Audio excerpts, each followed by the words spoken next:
السلام علیکم ورحمۃ اللہ نحمدہ و نصلی ونسلم علی الامین العزیز الرؤوف الرحیم اما بعد فاعوذ باللہ من الشیطان الرجیم بسم اللہ الرحمن الرحیم ان اللہ وملائکتہ یصلون علی النبی یا ایھا الذین آمنوا صلوا علیہ وسلموا تسلیما اللهم صل وسلم وبارک علی سیدنا مولانا محمد وعلى آلہ الکرام وعلى الکرام والکریم وعلى واصحابہ وبارک وسلم صدق اللہ العظیم وبلغنا رسوله النبی الامین المکین الکریم ونحن على ذلك لمن الشاہدین والشاکرین والحمد للہ رب العالمین۔ نہایت ہی ادب و احترام کے ساتھ بارگاہ رسالت مآب والے رسالت مآب میں یہ درود و سلام و احترام پیش فرمائے اللہم صلی وسلم علی سیدنا و شفیعنا و حبیبنا مولانا معاذ الکرم و آلہ الکرام و کریم آلہ اصحاب وسلم صلی اللہ تعالی علیہ وسلم۔ خطبہ مسنونہ کے بعد اس عظیم الشان آیت مبارکہ کی تلاوت کا شرف حاصل کیا۔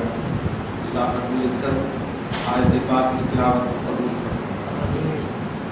تلاوت کردہ آیت مبارکہ کے خیال میں ہم تمام لوگوں کے گناہوں کو معاف فرمائے، ہم سب کے اعمال و عقائد و ایمان کی حفاظت اور اصلاح فرمائے، ہم سب کو حق بولنے، حق کی تلقین کرنے اور اس پر عمل کرنے کی توفیق نصیب فرمائے۔ آمین آمین آمین بجاہ سید المرسلین علیہ تحیۃ و تسلیم۔ شوال المکرم بڑی عظمتوں اور کرامتوں اور شرافتوں سے لبریز مہینہ ہے۔ ظاہر ہے اس عظیم الشان مہینے کی سب سے بڑی خصوصیت یہ ہے کہ اس میں صرف 6 روزہ رکھیں گے تو سال بھر کا ثواب ہے۔ اتنی بڑی عظمت اور بڑی مبارکبادی کے قابل ہیں الحمدللہ ذمہ داران مسجد۔ رمضان کے بعد بھی رمضان ہی کی طرح سے ساحرن کا اہتمام ہوا، دیکھنے کو ملا، فجر میں بھی مل رہا ہے اور مغرب میں بھی ساحرن بننے کا۔ یہ کسی صوبے میں ایسا نہیں، فضیلتیں ہیں، لوگوں کو معلوم ہے، روزے رکھتے ہیں، لیکن رمضان کی طرح سے اہتمام، یہ خاص اعزاز حاصل ہے شہر حیدرآباد۔ اللہ پاک دیر تک نہیں، قیامت تک اس کو سلامت رکھے۔ جب تک مسلمانیت ہے، جب تک اسلام ہے، اس شہر محبت کو اللہ عبادتوں کا ہمیشہ مرکز بنائے۔ درود شریف پڑھ لیجیے، اللہم صل وسلم علی محمد وعلی آل محمد وبارک وسلم صلی اللہ تعالی۔ وہ یاد تازہ ہو جاتی ہے، بزرگوں کے تصورات ہیں کہ اللہ کاش ہمیشہ روزہ رہتا، روزہ ہمیشہ رہتا۔ بعض بزرگوں نے کہا 6 مہینے تک روزہ کر دیں، تو خود رسول پاک کی طرز زندگی کو آپ دیکھیں تو ایک لفظ اور عنوان آتا ہے، بخاری میں عنوان ہے باب صوم الوصال۔ صوم الوصال کا مطلب کنٹینیو روزہ رکھنا، وصال مانے کنٹینیو، پے در پے، اور صوم مانے روزہ۔ باب صوم الوصال، کنٹینیو روزہ رکھنا، اور رکھتے بھی کیا؟ حضرت عائشہ کی بڑی مشہور بات ہے، ایسا رکھتے کہ لگتا کبھی چھوڑیں گے ہی نہیں، لیکن کبھی امت کے لیے ایسا چھوڑتے کہ کبھی رکھیں گے ہی نہیں، ایسا لکھتے۔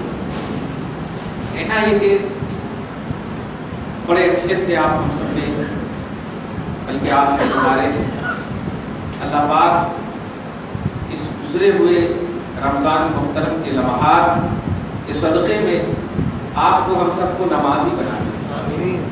یہ میڈیا والے بلا وجہ جھوٹ موٹ کا یہ عنوان دے رہے گمشدہ کی تلاش، یہ غلط بات ہے۔ مومن کے بارے میں بدگمانی نہیں کرنا چاہیے۔ میں سمجھتا ہوں کہ جو یہ لکھتے ہیں وہ بھی پتہ نہیں پڑھتے ہوں گے کہ نہیں، لکھنے کا بڑا شوق ہے۔ میں بدگمانی نہیں کر رہا ہوں آپ پر، اور میں کبھی کروں گا انشاءاللہ، بڑا بھروسہ ہے۔ مسجد کو آباد کیا ہے آپ نے، یہ آپ کے ایمان کی گارنٹی کی دلیل ہے۔ اللہ سبحانہ و تعالیٰ میں فرماتا ہے انما یعمر مساجد اللہ من آمن باللہ والیوم الآخر، اللہ کی مسجدوں کو ایمان والے ہی تعمیر کرتے ہیں، ایمان والے ہی آباد کرتے ہیں، یہ شان ہے آپ کی، تو اس کو قائم رکھیے گا۔ اور الحمدللہ ثم الحمدللہ صف میں تھوڑی سی جگہ جب خالی رہتی ہے تو حدیث میں ہے، شریعت میں ہے کہ وہ خالی جگہ میں شیطان آ جاتا ہے۔ آپ پوری مسجد اگر خالی رکھیں گے تو کیا آئے گا؟ تو اب اگر مسجد محلے میں ہوگی تو بتائیے اس کا پورا اثر محلے پہ ہوگا، تو پھر آپ جا کر کے بڑے سے بڑی درگاہ میں بھی دعا کریں گے تو آپ کی دعا قبول نہیں ہوگی، کیونکہ دعا کی قبولیت کے لیے آپ کا بھی پرفیکٹ ہونا ضروری ہے۔ بے وضو نماز پڑھیں گے تو نماز نہیں ہوگی، ایسے ہی بے عمل دعا کریں گے تو قبول کہاں سے؟ بس میں بدگمانی نہیں، اور میڈیا وغیرہ جو للکار رہے ہیں گمشدہ کی تلاش اور ابلیس نے کڈنیپ کر لیا ہے اور کسی کو مل جائے تو اس نمبر پہ کال کیجیے گا، یہ سب جملے جو لکھ رہے ہیں یہ بدگمانی، ایمان والوں کے حوالے سے ہم گمان نیک کرتے ہیں، حسن کرتے ہیں، خصوصاً اپنی مسجد کے حوالے سے ہم کرتے ہیں۔ اب یہ پیغام جہاں تک پہنچ رہا ہے الحمدللہ، نیک گمانی کرتے ہیں، جو بھی بالغ حضرات ہیں الحمدللہ، بڑے ہو چھوٹے ہو بڑے ہو، سب مسجد کو آباد کریں، موقع ملے تو، قدرت ملے تو، نہیں تو کم سے کم نماز اللہ کی عبادت ہے، رسول کی آنکھوں کی ٹھنڈک ہے، اس کو ہرگز نہ چھوڑیں۔ نماز مسجد میں پڑھیں گے قبر منور ہوگا، نماز ادا کریں گے قبر میں روشنی ملے گی، نماز ادا کریں گے حساب و کتاب میں سکون حاصل ہوگا، آپ کے رائٹ ہینڈ میں حساب و کتاب اور نام اعمال دیے جائیں گے۔ اس لیے نبی پاک کی محبت میں آپ عبادت کیے ہیں، کرتے چلے جائیے جب تک کہ موت آ جائے۔ آپ ہرگز بے نمازی نہ بنیں اور سال کا انتظار نہ کریں، اس لیے کہ اگر ایک مہینے میں آپ کی کیا گارنٹی، 11 مہینے آپ اگر چھوڑ دیں گے تو اس میں کہیں مر گئے تو بے نمازی بن گئے۔ ایسا ہرگز نہ کیجیے، ایسا ہرگز نہ کیجیے، اور دوسروں کو خدا کے واسطے موقع نہ دیجیے، کیونکہ اردو صرف مسلمان ہی نہیں ہندو بھی پڑھتے ہیں، وہ ہنستے بھی ہوں گے۔ اسی لیے میں کہہ رہا ہوں کہ یہ میڈیا والے مطلب یہ کہ اس طرح کی باتیں نہیں لکھنی چاہیے مومنوں کے حوالے سے، گمشدہ کی تلاش، ابلیس نے کڈنیپ کر لیا، معاذ اللہ رب العالمین۔ نبی کے غلام کو ہمت کیسے ہوگی کہ ابلیس کڈنیپ کرے؟ نبی کی غلامی میں آپ عبادت کریں۔